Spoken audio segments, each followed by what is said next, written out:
I've been using it for storage. So here is the basket. It's super big. I use it for dirty laundry or clean laundry, and then just for normal storage as well. I've got like some items that I'm going to be talking about stored in here.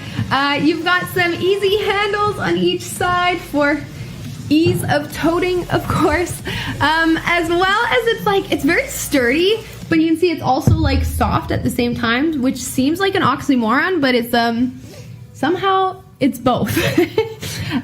So for me, I like that it's soft because if I want to like tuck it away, if I'm like trying to make sure an area is like looking super clean, just tuck it in the closet, no mess. If I don't want a bin sitting out, because for me, I don't always want bins sitting around. Multiple uses. I've used it like for dog toys, towels, and laundry, like I've said. The specific size of this one, this is their like extra large size.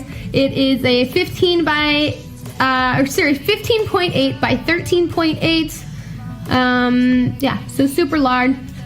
It'll fit pretty much anywhere though, because it's condensable.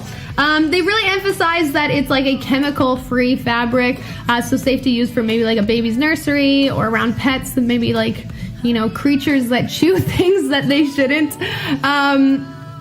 And also doesn't have like that weird chemical-y smell.